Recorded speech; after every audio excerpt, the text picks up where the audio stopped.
Put your life together and make something better. That's the way to defeat nostalgia for the false past. And don't be so sure you can't do it. I might say, well, what do you want to do with your life? And you think, oh my God, I can't answer that question. It's like, that's a big question. And so you don't know. Part of the problem is it's not a very good question. It's not differentiated enough. So if you ask yourself a question that's so large you can't answer it, well, then you should ask yourself a smaller question. And so in this program, you're asked to do things. We tried to make it practical. It's like, okay, it's 3 to 5 years down the road, and you get to have what you need and want within reason, right? Assuming you're taking care of yourself within reason. Well, what might you want? How would you like your family interactions to be going? Siblings, parents? What about your intimate relationship? If you could have what you wanted and needed from that, just what would that look like, hypothetically? Your career or your job, because those aren't the same thing. At least maybe you could have a job that is respectable and that constitutes a valid contribution to those around you and helps justify your position in society. And perhaps you could even have a career, that has some intrinsic meaning independently of that.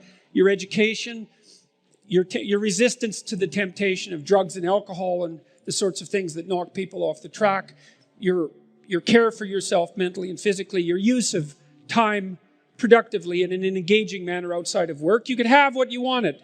What would it be? Answer it. Guess if you have to. And then write for 20 minutes about what your life could be like if all of that manifested itself. And then do the reverse. Write about what your life would be like in 3 to 5 years if you let everything about you that isn't good have full sway and take you to your own little subdivision of hell. And people are pretty aware of that. Everyone knows. Everyone I've ever talked to has some real sense of how they would degenerate if they degenerated in their own particular way. Some people would become cruel. Some people would become homicidal. Some people would become alcoholic. Some people would end up on the street. Some people would drift into prostitution. People know where their weaknesses are likely to tempt them and take them. And so then you sketch out a little hell and a little heaven, and maybe you're motivated to run from the one, which is good, and to run toward the other. And so then you have a framework for your life. And then maybe you make a strategic plan. Well, we've done that now with thousands of people in Holland and in Canada, mostly university students, well, all university students in the research studies. And we found at this little college in Canada, Mohawk College, that if you brought students in the summer in their orientation and just had them do this program, which should probably take you about 5 days if you did it thoroughly, if you had them do it really badly in an hour, that decreased the probability that the men would drop out in the first semester by 50%. It was a staggering finding, and we found the same. We found findings of similar magnitude across the other studies. And the reason I'm telling you this is because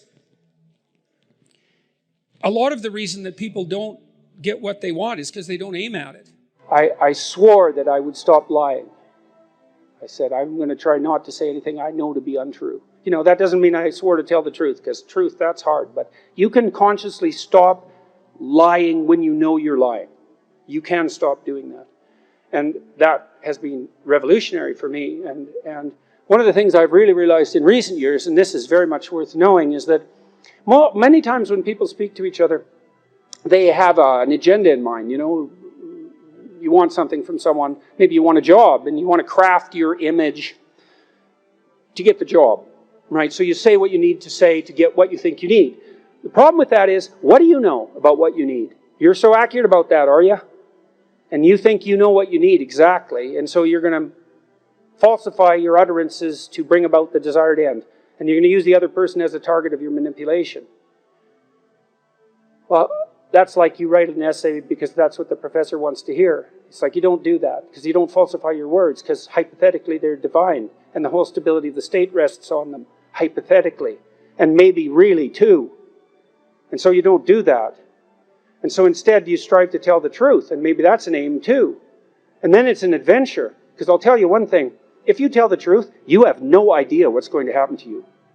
Because you have to let go of that. It's like, I'm going to say what I think. And then what I'm going to assume, faith, I'm going to assume that whatever happens, if I am telling the truth, is the best thing that could happen. Because the truth brings about what is best. And even if it looks hard for me, because it might be, because people take the easy way out often when they lie, even if it looks bad for me, that doesn't mean it's bad.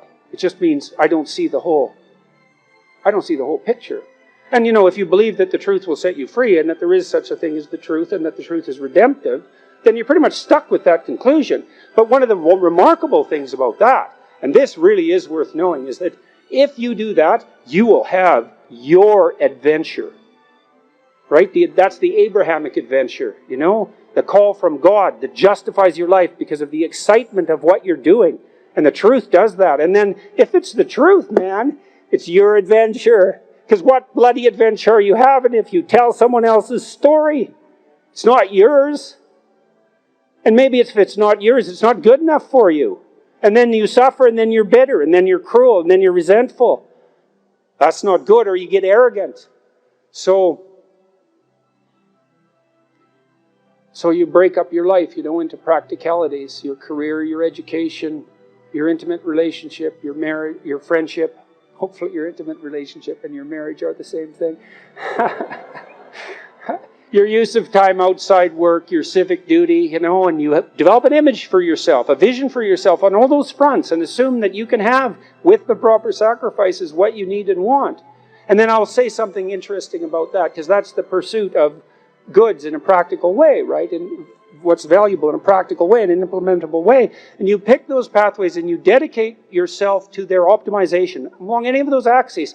And then you learn to optimize an aim.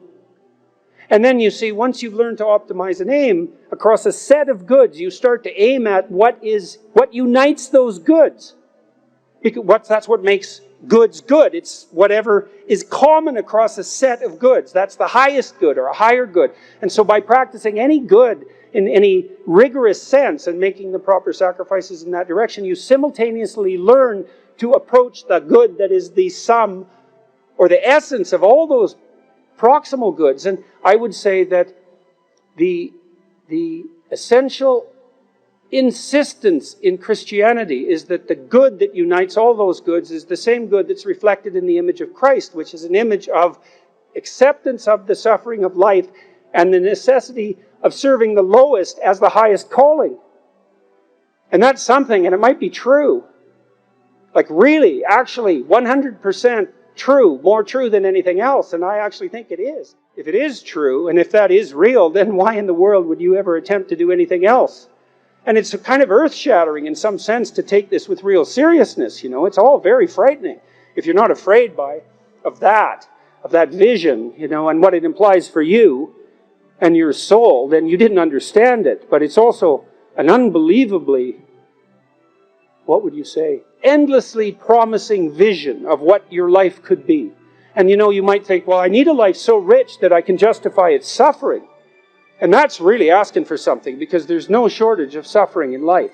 And no one thinks their own suffering isn't real. And maybe there's a possibility that there's some aim that's so high that the attempt alone to move in that direction is of sufficient value to act as a panacea for the suffering. And so you could say at the end of your life, oh my God, that was so hard. It was worth it. And so that's the choice you make at the crossroads. If you have any sense. There's this idea in the New Testament, if you knock, the door will open. You think, well, that's an unbelievably, naively optimistic statement that no one in their right mind would possibly give any credence to. But the world is a very strange place.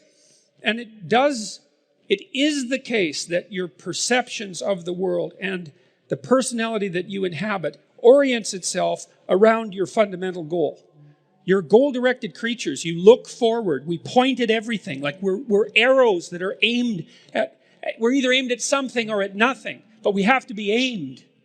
And if you aim at something, then the probability that something will come out of that is radically enhanced. And it might not even be what you aim at to begin with, but that's okay, because what do you know?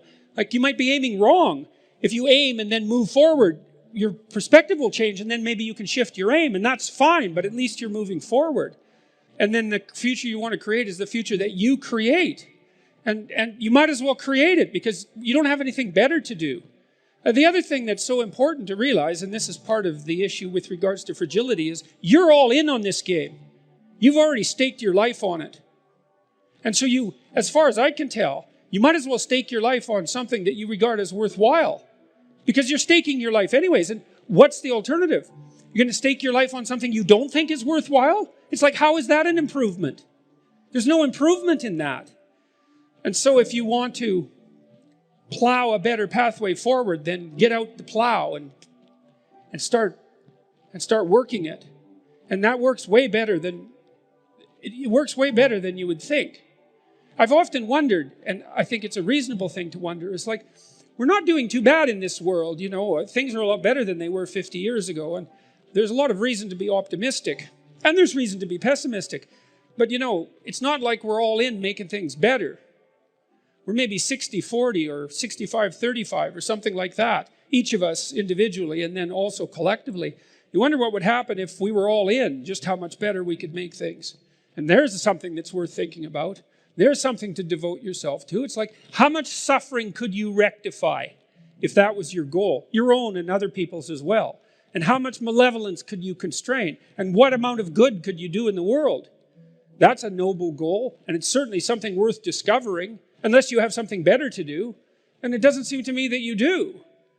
So, well, especially when you think about good, is not as something that's associated with naive adherence to a set of constraining rules, you know, that all good is obedience. I'm not talking about that at all. I'm saying, look, there's problems that are out there in the world, and some of those problems bother you. They're your problems.